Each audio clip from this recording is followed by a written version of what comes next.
Chers et chers collègues, premier budget agricole de France, plus grosse DGA de France. Qui applaudit son président. Je le remercie beaucoup.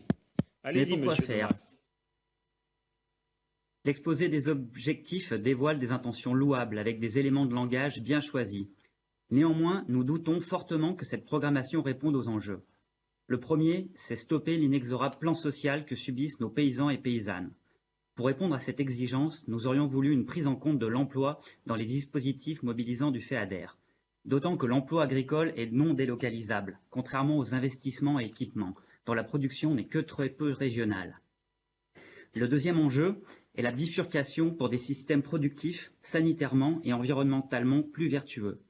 Nous aurions souhaité réintroduire des modalités de majoration du taux d'aide pour pratiques agroécologiques dans tous les dispositifs de soutien, avec une graduation entre les démarches de qualité. L'agroécologie paysanne, très créatrice d'emplois, devrait être le fil conducteur de tout ce programme. Nous attendions des garanties sur la préservation de la ressource en eau, sur la protection de la biodiversité et de la santé humaine, avec une réduction drastique des pesticides. Nous n'avons rien. Dans la priorité 1, assurer l'installation d'une nouvelle génération, nous exhortons à une plus grande ambition, un accroissement important du nombre d'actifs agricoles.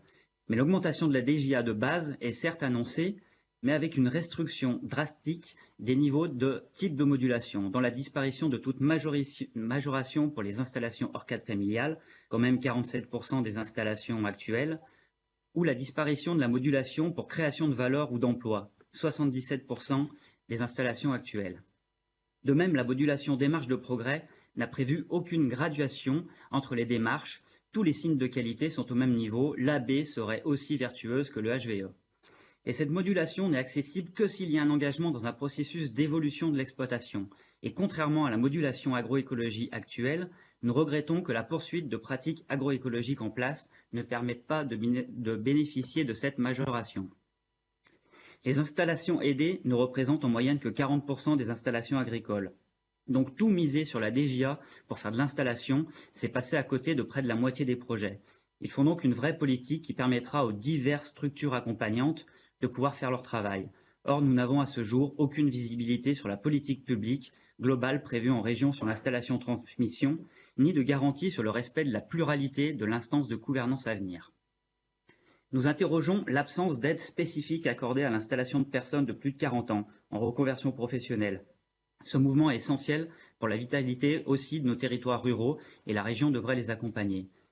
Sur l'accès au foncier agricole pour les porteurs de projets, ce sujet n'est qu'effleuré alors qu'il doit être un axe fort et décliné dans tous les schémas du SRADET au PLU. L'enjeu principal est donc le renouvellement des générations. Or, les orientations ne sont pas à la hauteur et ne nous ont pas permis jusqu'à présent de changer cette donne. Comme aucun changement n'est constaté, aucune chance d'inverser la tendance aujourd'hui. Voire pire, vos leviers contribuent directement à faire baisser le nombre d'agriculteurs car ils vont tous dans le sens du soutien à l'investissement, voire du surinvestissement.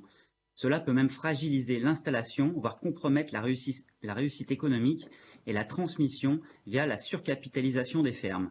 Le suréquipement individuel ne peut trouver sa rentabilité que dans un niveau de production important et rémunérateur, que les aléas actuels rendent très incertains. Bizarrement, du coup, la priorité 2, aider les investissements des agriculteurs, est justement la mesure la plus dotée. Par ailleurs, cet accompagnement aux investissements devrait se doter de critères permettant d'éviter d'enfermer les systèmes pour qu'ils puissent s'adapter aux évolutions climatiques, sociétales et géopolitiques.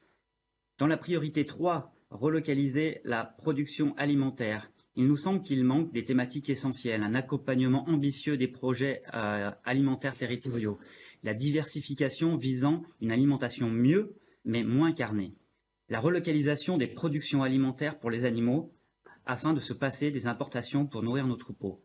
Aussi, nous déplorons la disparition des mesures de soutien à la certification des démarches de qualité.